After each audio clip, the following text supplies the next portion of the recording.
Today we have a new bike for 2024, the Husqvarna TE150.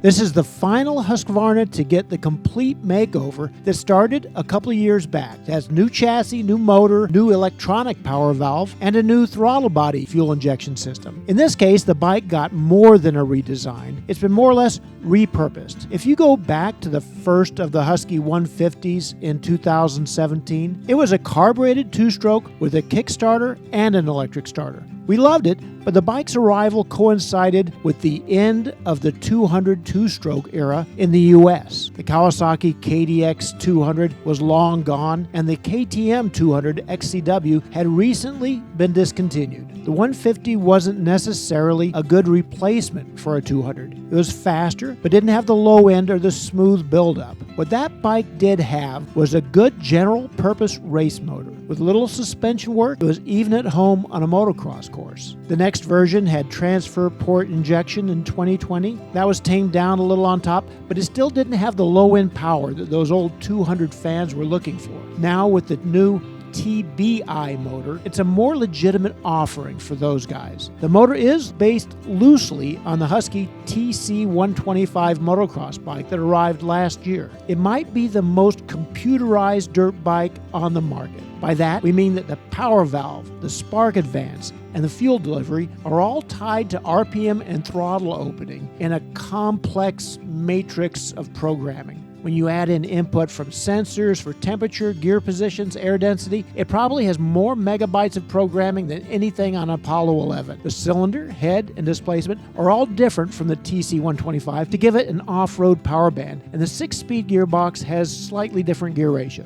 The chassis is new too, and the big news there is the new WP Exact coil spring fork, replacing the open cartridge Explorer fork on last year's TE150. Obviously, the new fork is structurally different from the Exact air fork, not only because it has a spring, but because of its off-road valving. And in the rear, the bike has linkage connected to an Explorer shock, which is slightly less sophisticated than the one used on the TC125. The spring rates are the same on both bikes, though. For brakes and hydraulics, the TX uses BrakeTech components. Of course, the TE also has a larger fuel tank, a headlight, a kickstand, and an 18-inch rear wheel. All of that makes it a bit heavier than the typical 125 two-stroke. It's 220 pounds without fuel. It's also considerably more expensive than a 125. The price is $10,199.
On the trail, though, this bike really isn't a 125. It has amazing pulling power down low. You can drag it down to an idle and just open the throttle without any hesitation whatsoever. Even on rocky uphill trails, you learn to trust it.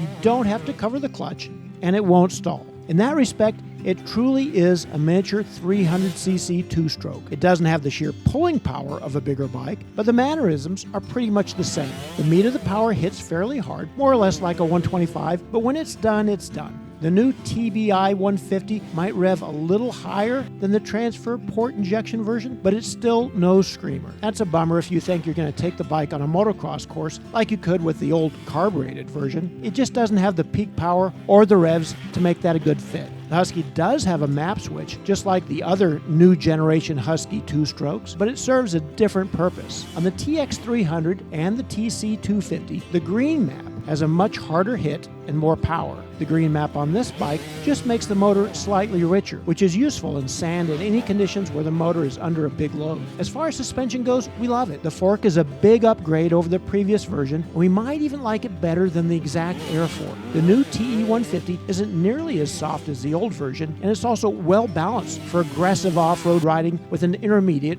or expert rider who weighs over about 150 pounds. If you're a younger rider just transitioning to a bigger bike, it might be a little stiff. And that brings up the question, who is this bike for? The bottom line is that it's a great general purpose off-road bike for just about everyone. Older riders tend to go for big bikes, whereas this would be a much better choice for 90% of the trails they ride. It's agile and easy to ride, and it always makes you feel like it's helping you become a better rider. The places it doesn't like are wide open spaces and steep hills. 300s and 450s are hard to beat in those situations.